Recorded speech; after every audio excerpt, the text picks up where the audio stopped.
آپ کا دل ایک مفتی ہے، اپنے مسائل کا فتویٰ اس سے لیجیے۔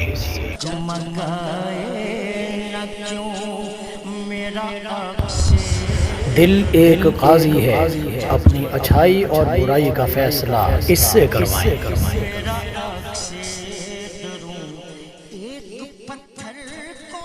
وابصہ بن معبد رضی اللہ تعالی عنہ بارگاہ مصطفیٰ صلی اللہ علیہ وسلم میں حاضر ہوئے۔ ابھی آپ کچھ عرض کرنا چاہ رہے تھے کہ نبی اکرم صلی اللہ علیہ وسلم نے خود فرمایا، اے وابصہ تم میرے پاس نیکی اور گناہ کے بارے میں پوچھنے آئے ہو نا؟ عرض کی جی ہاں یا رسول اللہ۔ نبی اکرم صلی اللہ علیہ وسلم نے بڑے مختصر اور جامع انداز میں نیکی اور گناہ کی ایسی کمال تشریح فرمائی کہ قیامت تک کے لیے بات واضح فرما دی۔ ارشاد فرمایا، استفت قلبک، یہ سوال اپنے دل سے پوچھ، یعنی جو کام تم نے کر لیا ہے وہ کام نیکی تھا یا وہ گناہ تھا، اس کے بارے میں پوچھنا ہے تو یہ فتویٰ اپنے دل سے لے،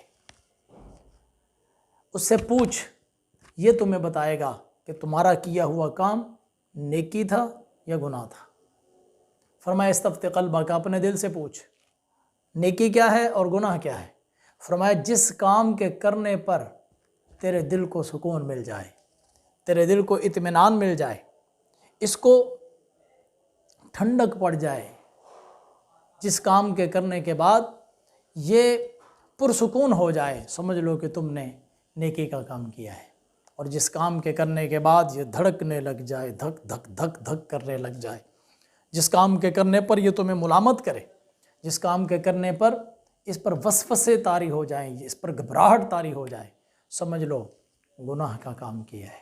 اس سے پتہ چلا کہ انسان کے اندر کی کائنات میں اللہ تعالیٰ نے اندر ایک مفتی بٹھایا ہے، اور وہ انسان کا دل ہے۔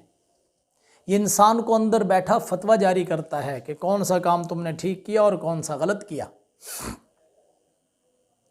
لیکن آج کے دور میں ہم جب دیکھتے ہیں کہ نیکی کے کاموں میں ہمیں سکون نہیں ملتا، نماز پڑھنے کے لیے جاتے ہیں تو دل چاہتا ہے جلدی جلدی مسجد سے باہر نکل جائے، قرآن کی تلاوت کہیں ہو رہی ہو تو ہم کہتے ہیں کہ بس یہ جلدی جلدی ختم ہو جائے، اور کہیں والدین کے پاس بیٹھنا پڑ جائے تو ہمیں مصیبت نظر آتی ہے۔ ہاں، یاروں دوستوں میں ساری رات بیٹھے رہیں گے، وہاں سکون ملتا ہے۔ میچ دیکھنے ہوں، فلمیں دیکھنی ہوں، ڈرامے دیکھنے ہوں، وہاں سکون ملتا ہے۔ اتنا وقت ہم قرآن کی تلاوت میں نہیں لگاتے ہیں۔ گانے سن کر بڑا سکون ملتا ہے، گناہ کر کے سکون مل رہا ہے۔ تو کیا اب ہم یہ سمجھ لیں ایک آدمی شراب پی رہا ہے، شراب پی کر اس کو سکون مل گیا، تو اب کیا وہ اس حدیث سے استدلال لائے گا کہ جی ٹھیک ہے مجھے تو سکون مل گیا لہٰذا میرا یہ کام نیکی ہے؟ یا کسی آدمی نے گانے سنے، فلم دیکھی، برا کام کیا تو وہ کہے جی یہ کر کے مجھے بڑا سکون مل گیا لہٰذا میرا یہ کام نیکی ہے؟ تو کیا اس معیار پر اس کے ان کاموں کو نیکی قرار دیں گے؟ سنیے، بات یہ ہے کہ جو اندر کے مفتی صاحب ہیں، اگر ان کی طبیعت خراب نہ ہو، اگر یہ کام درست کر رہے ہوں تو پھر تو بہت اچھا فیصلہ کرتے ہیں، لیکن کبھی ان کی طبیعت خراب ہو جاتی ہے مفتی صاحب کی، ان کو درست نظر نہیں آتا، پھر یہ فیصلہ نہیں کر پاتے۔ کیا مطلب؟ نبی اکرم صلی اللہ علیہ وسلم نے فرمایا، جناب سیدنا ابو ہریرہ رضی اللہ تعالیٰ عنہ سے مروی ہے کہ انسان جب گناہ کرتا ہے تو اس کے دل کے اوپر ایک سیاہ نقطہ لگ جاتا ہے۔ اگر وہ توبہ کر لے تو وہ ختم ہو جاتا ہے، اگر توبہ نہ کرے تو ایک اور نقطہ لگ جاتا ہے۔ اب بندہ گناہ کرتا رہتا ہے، توبہ نہیں کرتا، اور اس کے عوض اس کے دل کے اوپر سیاہ نقطے لگنا شروع ہو جاتے ہیں، اور ایک وقت ایسا آتا ہے کہ پھر پورا دل سیاہ ہو جاتا ہے۔ اب دل کا اصل جو کام ہے وہ ہے اچھے برے میں تمیز کرنا۔ دل کا اصل کام جب یہ بالکل درست حالت میں تھا، اس وقت اس کی کیفیت اور اس کا کام یہ تھا کہ اچھی چیزوں کو اچھا سمجھے اور بری چیزوں پر اس پر گھبراہٹ طاری ہو۔ لیکن جب بندہ گناہ کر کر کے اس کو سیاہ کر بیٹھتا ہے تو پھر یہ اپنا کام نہیں کرتا۔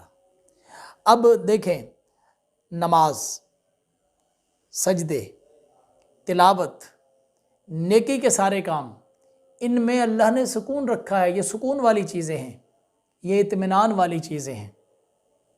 ہمارے دل کو ان کاموں کے کرنے پر اطمینان نہیں مل رہا۔ گانے باجے، جھوٹ، غیبت، چغلیاں، شراب نوشی، ماں باپ کی بے ادبی، زنا، بدنگاہی، یہ کام ہیں جن کے اندر دل پر گھبراہٹ طاری ہونی چاہیے، لیکن ہمیں سکون ملتا ہے۔ تو بات یہ ہے، جس طرح انسان کبھی بیمار ہوتا ہے تو بیماری کی وجہ سے اس کے منہ کا ذائقہ خراب ہو جاتا ہے، زبان پر جو حس ہے ذائقے چکھنے کی وہ ختم ہو جاتی ہے۔ اب اس کو آپ کوئی میٹھی چیز چکھاؤ تو اس کے اندر اسے مٹھاس محسوس نہیں ہوتی، آپ اس کو نمکین چیز چکھاؤ تو اس کو نمکینی محسوس نہیں ہوتی، مرچیں چکھاتے ہو تو مرچ نہیں محسوس ہوتی۔ تو اب کیا کہیں گے کہ چینی میں مٹھاس ختم ہوگی، شہد میں مٹھاس ختم ہو گئی، یا نمک کے اندر نمکینی نہیں رہی؟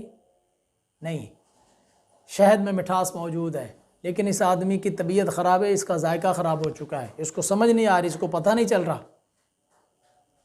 اب اس بیمار بندے کا جب ہم علاج کریں گے، اس کا ذائقہ دوبارہ واپس آئے گا تو اس کو میٹھی چیزیں میٹھی لگنے لگ جائیں گی اور کڑوی چیزیں کڑوی لگنے لگ جائیں گی۔ یوں ہی دل اللہ نے ایک مفتی بنایا ہے، لیکن یہ اچھے کاموں پر خوش ہوتا ہے اور برے کاموں پر پریشان ہوتا ہے، لیکن جب گناہ کر کر کے اس کو کالا کر دیا جاتا ہے، پھر یہ نہ اچھے کاموں پر خوش ہوتا ہے، نہ برے کاموں پر اس پر گھبراہٹ طاری ہوتی ہے۔ تو ہم اپنے دل میں، اپنے گریبان میں جھانک کر ذرا اپنے دل کا اندازہ تو لگائیں، کیا ہمارا دل کالا تو نہیں ہو گیا؟ کہیں گناہوں کی وجہ سے ہم اس مقام پر تو نہیں پہنچ گئے کہ ہمیں گناہ کرنے پر یہ ملامت ہی نہیں کرتا؟ کہیں اس مقام پر تو نہیں چلے گئے کہ اپنا کام ہی چھوڑ چکا ہے، اس کو پتہ ہی نہیں چلتا، یہ اب ہمیں گناہ پر ملامت نہیں کرتا اور اچھائی پر یہ خوش نہیں ہوتا؟ اور اگر ایسا ہو چکا ہے تو پھر دل کی فکر کرنی چاہیے۔ ایک تو یہ کہ دعا مانگنی چاہیے کہ یا اللہ میرے دل کے اندر ایمان کو تازہ فرما، اور دوسرا نبی پاک صلی اللہ علیہ وسلم نے فرمایا کہ اللہ کا ذکر کیا کرو، کہ ذکر اللہ سے دلوں کا زنگ دور ہوتا ہے۔ تو ذکر اللہ سے جب دل کا زنگ دور ہو جائے گا، یہ دوبارہ اپنی اصلی حالت پر آ جائے گا، اور جب اصلی حالت پر آئے گا تو پھر اس کو سجدوں میں حلاوت بھی محسوس ہوگی، اس کے تلاوت میں دل بھی لگے گا، نمازیں پڑھنے کو دل بھی کرے گا۔ ایسے تو نہیں کہ عشاء کے وضو سے فجر کی نمازیں 40 سال تک پڑھی جاتی رہیں، یا آخر ان کو کوئی حلاوت ہوتی تھی، کوئی سکون اور مٹھاس ملتی تھی تو اتنی لمبی عبادتیں ہوتی تھی۔ اپنے دل کی فکر بہت ضروری ہے، اور اس دل پر جو گناہوں کے زنگ چڑھ جاتے ہیں اس زنگ کو دور کرنا بہت ضروری ہے۔ وہ دور ہو جائے گا تو یہ اندر کے مفتی کی طبیعت ٹھیک ہو جائے گی، اور جب اندر کا مفتی ٹھیک ہوگا تو پھر باہر کے مفتیوں کے فتوے لینے کی ضرورت نہیں ہے۔ یہ اندر بیٹھ کر تمہیں بتائے گا کہ بندے تو اچھا کام کر رہا ہے یا برا کام کر رہا ہے۔ اللہ کریم ہمارے دلوں میں حلاوت ایمانی نصیب فرمائے، اور ہمارے دلوں کو گناہوں کے زنگ سے پاک فرمائے۔ وآخر دعوانا الحمدللہ رب العالمین۔ جگمگائے نہ کیوں میرا عکس دروں، جگمگائے نہ کیوں میرا عکس دروں، ایک پتھر کو